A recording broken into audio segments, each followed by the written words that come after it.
বনলতায় আপনাদের স্বাগত। বাগানবিলাস হলো এমন একটা গাছ যেটা কিন্তু অল্প পরিচর্যাতেই ভালো ফুল দেয়। কিন্তু আমরা যদি একটু ভালো করে আর একটু বেশি কেয়ার নিতে পারি তাহলে কিন্তু আর ৫ জনের থেকে আপনার বাগানটা একটু আলাদা হয়ে উঠবে আর ফুল বাগানে আপনার ভরে ভরে আসবে। অনেক ভালো বাগানি আছেন যারা দেখবেন বলেন যে আমি তো আমার গাছের জন্য সেরকম কিছু স্পেশাল খাবার কিন্তু প্রয়োগ করি না। ব্যাপারটা কিন্তু মোটেই সঠিক নয়। ভালো কিছু পেতে গেলে আপনাদের একটু পরিচর্যা অন্যদের থেকে আলাদা করতে হবে। তবেই আপনার বাগানটা কিন্তু অন্য ৫ জনের থেকে একটু হলেও আলাদা হবে। অবশ্যই আমরা সারা বছর মাস্টার্ড কেক ফার্টিলাইজারের যে লিকুইডটা হয় সেটা পাতলাভাবে গাছে দেবো। কিন্তু বাড়তি কিছুও বছরে ২ থেকে ৩ বার প্রয়োজন হয়। চলুন কিভাবে খাবার বানাবো সেটা দেখে নেওয়া যাক। ভিডিওটি শেষ পর্যন্ত দেখুন। দেখুন আমি সবকিছুই একসাথে নিয়ে শুরু করেছি যাতে সময়টা কম লাগে, আপনাদের বুঝতে সুবিধা হয়। কি কি নিয়েছি দেখা যাক। প্রথমে এটাকে আপনারা চিনতে পারছেন, এটি হলো হাড়ের গুঁড়ো, যেটাকে আমরা বোন ডাস্ট বলে থাকি। এতে কি থাকে? এতে নাইট্রোজেন থাকে, অল্প পরিমাণে ক্যালসিয়াম থাকে আর ফসফরাস। আর পাশে এটাকে দেখতে পাচ্ছেন, এটা হলো কিন্তু শিং চাঁচা। এই শিং চাঁচাতেও নাইট্রোজেনটা কিন্তু একটু বেশি থাকে, ফসফরাস এবং বাকি সবকিছুই মোটামুটি হাড় গুঁড়োর মতোই থাকে। হাড় গুঁড়ো যেমন একটু সময় নেয় মাটিতে মিশতে, এই শিং চাঁচা কিন্তু মিশতে বেশি সময় নেয় না। এবার এর সঙ্গে আমরা যে জিনিসটা আরেকটা নিয়ে নেবো সেটা হলো এই রক্তসার। এটাকে ব্লাড মিলও বলা হয়। এটি কিন্তু খুব ইম্পর্টেন্ট এই বাগান বিলাসের জন্যে। এতে কি থাকে? এতে থাকে নাইট্রোজেন এবং আয়রন, যেটা ফুল দেওয়ার পরে আপনার গাছকে কিন্তু ক্লোরোসিসের হাত থেকে বাঁচাবে। এখনো পর্যন্ত আপনারা দেখে যেটা বুঝতে পারছেন যে আমি প্রত্যেকটা জিনিসই এখনো পর্যন্ত যেগুলো দেখাচ্ছি সেগুলো সম পরিমাণে নিয়েছি। এরপর খুবই ইম্পর্টেন্ট কিন্তু খুব সস্তার একটা জিনিস আমি নিয়েছি, সেটা হলো কলার খোসা, যেটাকে আমি সেই একই পরিমাণে শুকনো করে গুঁড়ো করে নিয়েছি। এই কলার খোসায় থাকে পটাশিয়াম, ফসফরাস, ক্যালসিয়াম, ম্যাগনেসিয়াম ছাড়াও জিঙ্ক, সালফার বা আয়রনের মতো অনেক ধরনের উপাদান।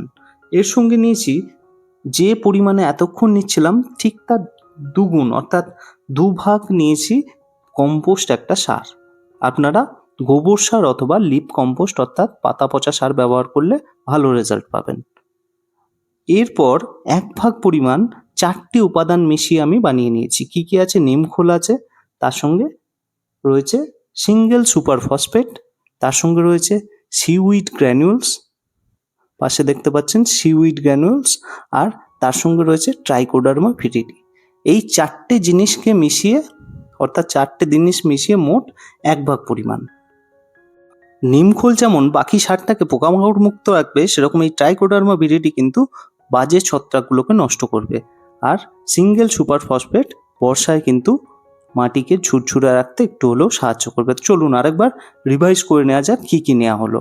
১ ভাগ পরিমাণ আমরা নিয়েছি হাড় গুঁড়ো, ১ ভাগ পরিমাণ শিংকুচি, ১ ভাগ পরিমাণ কলার খোসা গুঁড়ো, ১ ভাগ পরিমাণ ব্লাড মিল, আর ১ ভাগ আমরা ৪টে উপাদান অর্থাৎ Trichoderma viride, single superphosphate, seaweed granule আর নিমখোল মিশিয়ে বানিয়েছি।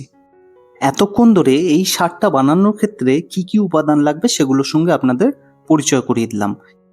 এরপর এই উপাদানগুলোকে একসঙ্গে খুব ভালোভাবে মিক্সড করে নিতে হবে। আর আমরা যদি ভাবি যে এই উপাদানগুলো মিক্সড করা হয়ে গেলেই এই সারটা প্রস্তুত, তাহলে কিন্তু সেটা বড় ভুল হবে। কারণ এইভাবে মিক্সড করে নিয়ে সারটা যদি আমরা গাছের গোড়ায় দিয়ে দিই, সেক্ষেত্রে কিন্তু এক্সেসিভ হিট গাছের গোড়ায় সৃষ্টি হবে, ফলে গাছের শিকড়গুলো কিন্তু নষ্ট হয়ে যাবে এবং গাছটি খুব দ্রুতই মারা যাবে। তাহলে কি করতে হবে? এই তৈরি করা সারটাকে, অর্থাৎ এই মিক্সচারটাকে অ্যাটলিস্ট ১ মাসের জন্যে কম্পোস্ট হতে দিতে হবে, অর্থাৎ এগুলো একে অপরের সঙ্গে বিক্রিয়া করে পচবে। সেই জন্যে আপনাদের একটা বদ্ধ জায়গায়, যেটাকে আমরা এয়ার টাইট বলি, সেরকম একটা জায়গায় কিন্তু এটাকে রাখতে হবে। কতদিন রাখতে হবে? কমপক্ষে ১ মাস। কিন্তু ১ মাসের থেকে বেশি রাখলে কিন্তু আরও ভালো রেজাল্ট পাবেন। মোটামুটি ২ মাস, ২.৫ মাস, ৩ মাস রাখলে কিন্তু ভালো। আপনারা দেখতে পাচ্ছেন আমি একটা প্লাস্টিকের জার নিয়েছি এবং তার ভিতরে এটাকে কিন্তু রেখে দিচ্ছি। আর এর মধ্যে অবশ্যই আপনাদের অল্প করে জল স্প্রে করে দিতে হবে। কতটা জল স্প্রে করবেন? অল্প একটু জল স্প্রে করে দিতে হবে, যাতে ময়েশ্চারটা মোটামুটি মেনটেন থাকে। আর কিছুদিন ছাড়া ছাড়া কৌটোটা কিন্তু খুলে এর মধ্যে তৈরি হওয়া গ্যাসটাকে কিন্তু বার করে দিতে হবে। আর এটাকে অবশ্যই একটা ছাওয়া জায়গায় রাখতে হবে। এইভাবে আপনারা যদি রেখে দেন এবং ৭ দিন ছাড়া, ছাড়া যদি মুখটা খুলে গ্যাসটাকে বার করে দেন, তাহলে কিন্তু ১ থেকে ১.৫ মাস বা ২ মাস পর আপনাদের এই শক্তিশালী সারটা প্রস্তুত হয়ে যাবে। এই সারটা আমি অন্যান্য অনেক গাছেই প্রয়োগ করেছি, কিন্তু বোগেনভিলিয়ার ক্ষেত্রে দেখেছি এর রেজাল্ট কিন্তু অসাধারণ। তবে কিছু সতর্কতা এবং প্রয়োগের কিছু বিধি আপনাদের সঙ্গে শেয়ার করি। সেটা হলো, কমপক্ষে ১ মাস কিন্তু এটাকে কম্পোস্ট হতে দিতে হবে, তার আগে ব্যবহার করা যাবে না। দ্বিতীয়ত, এটাকে কোনোভাবেই মাটি খুঁড়ে অ্যাপ্লাই করা যাবে না। এটা জাস্ট টবের উপর দিয়ে অ্যাপ্লাই করে দিতে পারলেই ভালো। এটাকে খুব বেশি মাত্রায় ব্যবহার করা যাবে না। জাস্ট একটা ৮ ইঞ্চির টবের জন্যে ১ মুঠো ব্যবহার করলেই যথেষ্ট। এইটা ব্যবহারের পর যদি হিউমিক অ্যাসিডের জল দেওয়া যায়, ২-৩ দিন কি ৪ দিন পর আরও ভালো রেজাল্ট পাওয়া যায়। এটি বর্ষাকালে ও প্রচণ্ড গরমে কিন্তু ব্যবহার করা যাবে না। আমি দিই বর্ষার আগে ফেব্রুয়ারি-মার্চ মাসে একবার আর ডিসেম্বর মাসে একবার। এটি ব্যবহারের সময় অন্য কোনো ফার্টিলাইজার কিন্তু মাটিতে ব্যবহার করা যাবে না। এই ছিল আজকের ভিডিও। ভিডিওটি ভালো লাগলে অবশ্যই লাইক করুন আর বনলতাকে অবশ্যই সাবস্ক্রাইব করুন। ধন্যবাদ।